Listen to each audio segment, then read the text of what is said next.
Are you struggling to lose weight? It's one of the common issues which I encounter in my daily gastroenterology practice. Some of my patients tell me that they are trying everything, they're not losing weight. They're doing all the right things with regards to having a good diet, exercising, going to the gym, working out. Let us look deep in this video as to what is the common mistakes and why you can't lose weight.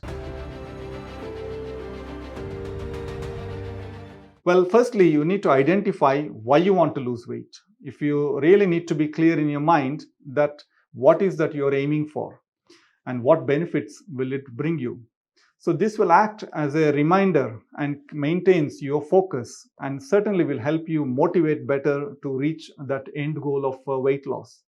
If you're struggling to keep this focus, you keep a sticky note in your bathroom or on the mirror so that you can get yourself reminded that what is the target weight and why you want to lose weight.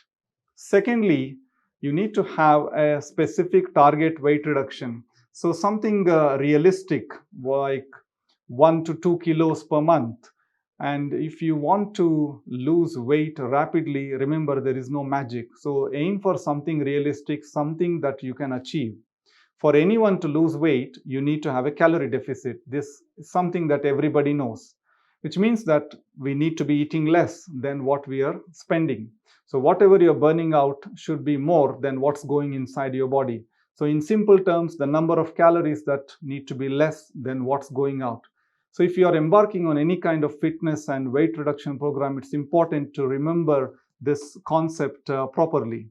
Try not to get into these unrealistic weight loss goals. So you will see sometimes these online ads saying you can lose 15 kilos in 1 month, 2 months. So these are not something that is realistic. So try not to get into such things and do these crash diets and all. And thirdly, beware of what we call as this compensation effect. So you go to the gym, you do all the hard work, and then you feel that you're not losing weight. There are various studies that have shown people who exercise sometimes very intensely end up canceling out all the calories they have burnt because they are eating more afterwards.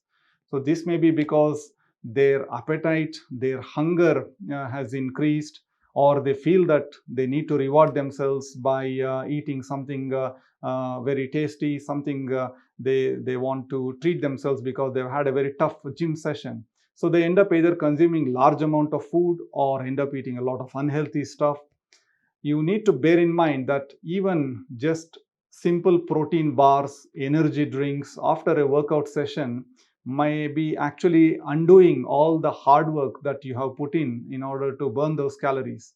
These products may help in somewhat recovery nutrition, which is basically something that you should not rely on a regular basis. So try and use instead better nourishing options, because these protein bars, energy drinks are all processed foods.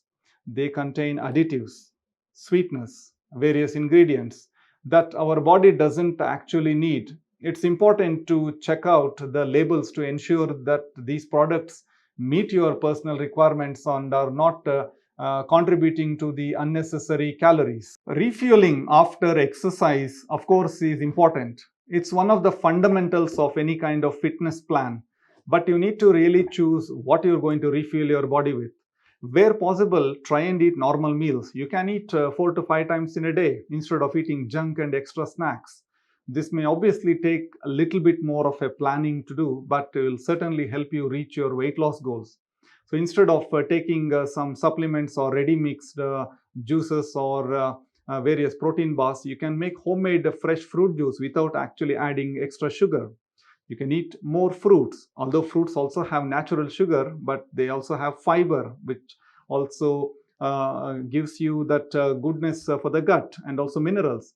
This way you'll be able to get better nutrition and also not consume unwanted calories. The other aspect nowadays is the sport drinks. Sports drinks contain salts and sugars, and their job is to replenish your body that is losing salt and sugars because of sweating. It is to bring the level of electrolytes and minerals in your blood close to normal levels quickly, which obviously can help prevent any cramping in the muscles, dehydration, and allows you to continue doing your workout. But you only need to use these products if your exercise session is very intense and it's going on beyond an hour, or it's really physically very demanding. A lot of these sports drinks are packed with carbohydrates, which means they have high amount of calories.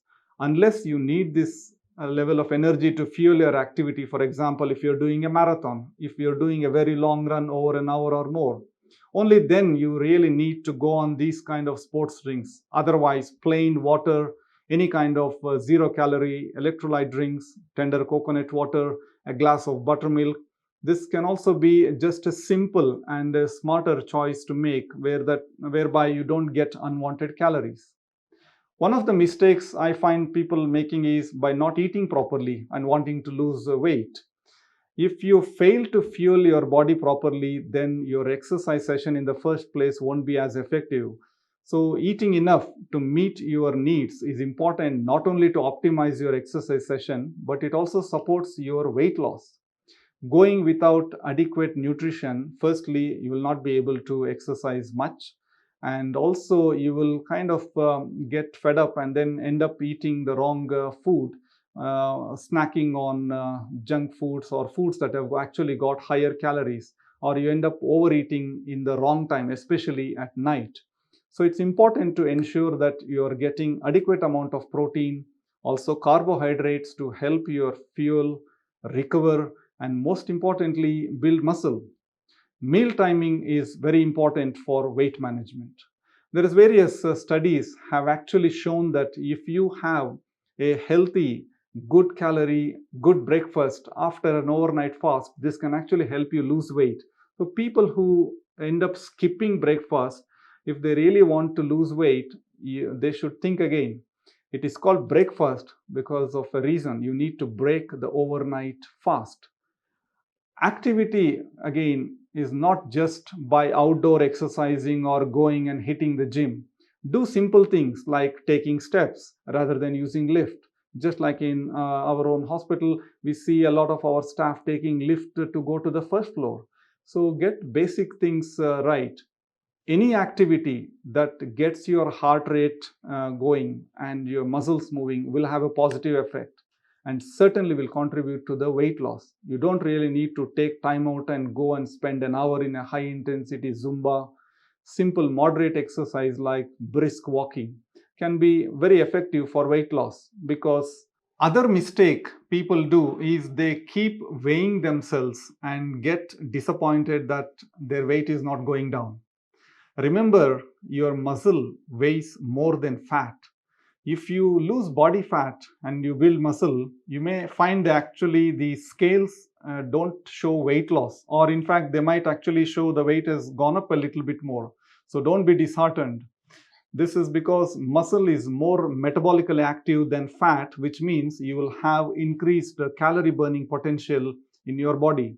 So it's not just about the weight, it is the body composition, which means that it's the measure of the amount of fat and muscle percentage which gives you a better kind of representation of your progress. So it is not all about the weight. The weight which you are losing in the beginning might not be the same in the later part of your health weight loss journey, because it gets leveled out or plateaued. So if this is happening, try and incorporate slowly more activity in your day. Consider your meal timings, because this is very important to have a scheduled fixed meal timings. Ensure you're not eating late in the night, and also avoid any kind of midnight snacks. You need to have an overnight fast and think most importantly about the food choices what you're making. So if you were to combine this, there is no reason anybody cannot lose weight and also sustain and maintain it in a very healthy way. Next, you should also think about varying your workout sessions. Just like how it is important to follow a balanced and varied diet, exercise should also be balanced and varied. Common mistake is to focus all the effort on one form of exercise. For example, just doing cardio day in, day out. We know that aerobic exercises, cardio is important for keeping our heart strong, managing the stress. But doing too much of cardio not eating adequately, and also avoiding strength training can also lower your metabolism, which means that your body will be thinking that it needs to save more energy, and thereby your weight reduction can also get affected. You need to try and vary your exercise plans, which include cardio, some kind of a resistance or strength training, which might include lifting free weights, using resistance bands, or just using your own body weight. For example, flexibility exercises, which in various forms of yoga, Pilates. So these kind of combinations, if you mix with cardio, this will give you much better results. And lastly, but very importantly, do not forget to rest. Rest and getting adequate sleep is really important for any kind of fitness and weight loss plan. If you have a proper good night's sleep and a good sleep pattern, this will impact your energy levels. It will otherwise have adverse effects on your appetite and certainly will hinder or reduce your ability to lose weight. It is important, therefore, to ensure that all these factors should be considered before getting demotivated, thinking that it is just my body is slow, I am not going to lose weight, and you should never give up. Remember, everyone can lose weight.